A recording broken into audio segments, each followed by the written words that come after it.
We're John and Brandy Parker. We have been married for 13 years this coming August. I was 22, Brandy was 20, and we felt like we waited forever to get married.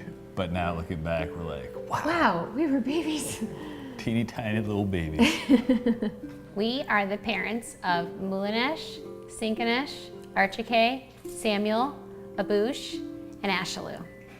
We just assumed that we would have kids biologically and that we would adopt. And so we kind of equally pursued understanding adoption better. At the same time, we were equally pursuing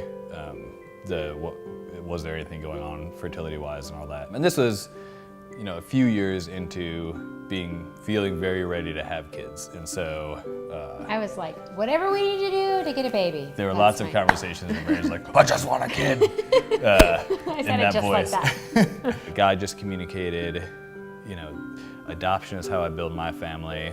It's my plan A, and adoption is how I want you to build your family. And I want you to adopt now, and I want you to adopt from Africa.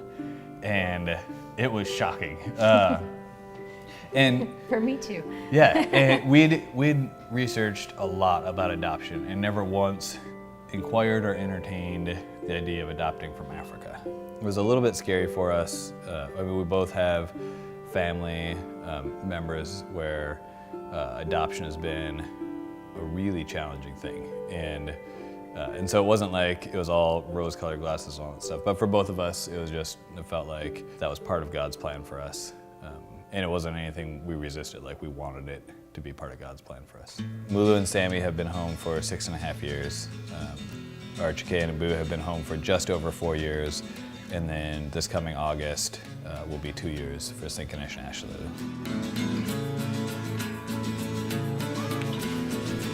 This way, baby. Right.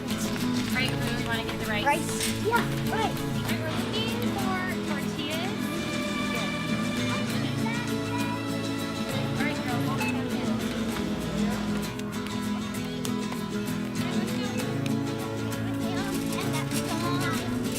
I get a lot of, wow, you have your hands full. Yeah. And I always say, so happily full. Yep. The thing that has been really great for us has been how wonderfully safe our church has been for our family.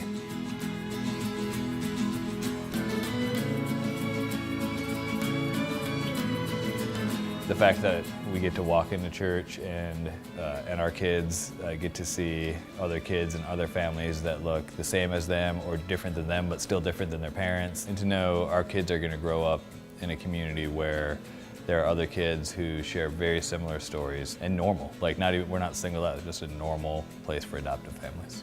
By the end of the year, there's gonna be 19 kids from Ethiopia at Summit. And for us, that's, when we first adopted and we were the only ones we knew with kids from Ethiopia. Yeah, that we could even find in the whole state. We couldn't find anybody. And now there's 19 just in our church family alone. Yeah. It's awesome.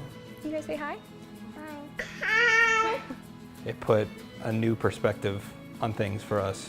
That wasn't part of what I even expected at all. I mean, it's something that I knew God was a part of, but not that he was going to reflect his love for us through this relationship. The moment we saw the first picture of Eden, that was our daughter. And we wanted to do anything we could to get her home.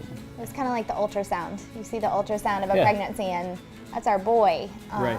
It was the same with her. We saw our first pictures of her after she'd been born, and that's our girl. We can't wait to get her home. If you know there's a member of your family that's not home yet, there's something missing, then asking the question, is adoption something I should do, I think is probably the right next question. It's such a tangible parallel to what Jesus did for us and how God adopts us into his family. He accepts all people. He loves us all. It doesn't matter what color, what size, where you're from. And so as followers of Jesus, it just makes sense through the same. I think even before we were married, while we were engaged, we were talking about adopting from China. So it was just always part of our story from the very beginning. It's just fun and hilarious and sweet to listen to. Whoa, Jay. And she's a gymnast. It's fun to see how the Lord has put our family together, literally, from all corners of the world. To know that there's a God alive that can take care of them and provide for them and you know, love them. And I'm honored to be a father that has the opportunity to be a part of bringing them into our family and recognizing that they're not abandoned and they're not without God. And when you contemplate all the hundreds of thousands, if not a million children in orphanages in China or around the world, and these are the daughters that we got, you know, there has to be a higher power involved. It's definitely a day-by-day thing, which is just parenting, I think. Just the way that you have to love them sacrificially every minute, whether you feel like it or not. And then adoption adds a whole other layer onto that parenting. I mean, the fact that Jesus uses adoption as his example of our status in his family, in his kingdom. The fact that there's adoption in our family is a beautiful chance for us to point to the love and grace that God has for all of us. I hope that they would know that God loves them so much that he would rescue them from a life of sin, just like he rescued us. And then have a special understanding of what that would be like, to be far away and then included into his family.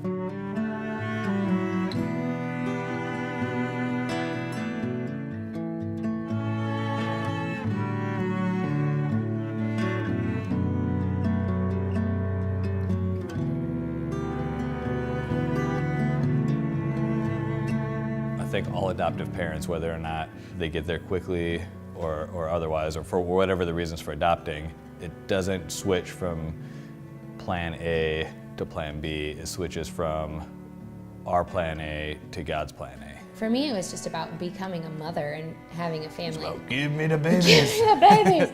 Once we decided to adopt and just gave it all to God and just said, okay, you know my heart and you know the way that you've made me. He met every one of those things that I wanted. It was so, and more, I think, yeah, better than I could have asked. You can't have all your questions answered, but I think if you feel like you adopting would be an act of obedience to God's leading in your life, and you feel like you can surrender that part of your life to Him, then a lot of the other questions will answer themselves along the way, and you can move forward at least gaining information with confidence.